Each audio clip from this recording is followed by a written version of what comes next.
अस्सलामुअलैकुम जनाब, क्या हाल है सब मेरे भाइयों का, सब फ्रेंड का क्या हाल है, सब ठीक ठाक हो। कबूतर अज आ गए ने तकरीबन जनाब खोलन लिया फिलहाल 37 कबूतर ने ये ते 600 रुपये पर हिसाब ना फाइनल है कड्डे ना। इस तरह दो तीन कबूतर तो शौक करा छोड़ने, बाकी खोल के मैं टका छोड़ता। दो तीन कबूतर खोल के शौक कराने। अच्छा जी जनाब, पहले तक कबूतर चेक करो, बच्चियां वाला कबूतर है किसी ना। कबूतर बहुत चंगे ने, इंशाल्लाह याद करोगे।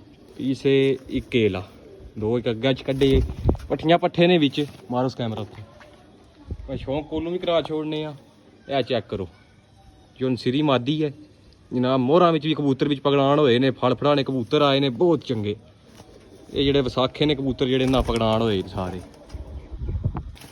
अच्छा यह कबूतर ने भाई शौक करी जाओ, रेट फाइनल है। कोई भरा जेड़ा वै ये ना आखे आके कि जेड़ा वै रेट इन्ना घट करो ऐ करो।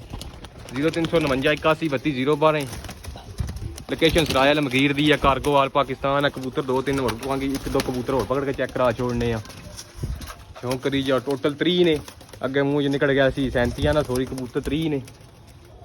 शौक करी जाओ माशाअल्लाह लाजमी आखना मैं। उस तो बाद ए कबूतरी है ठीक है काली।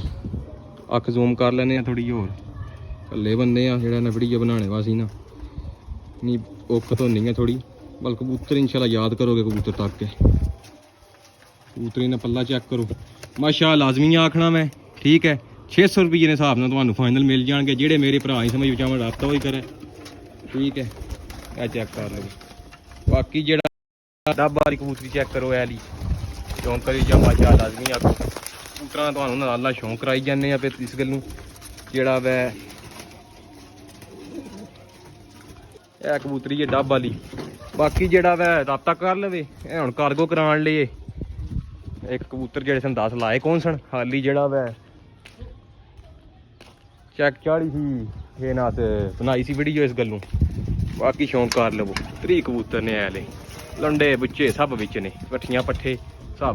ओके, तुहानूं दिओ इजाजत, अल्लाह हाफिज़।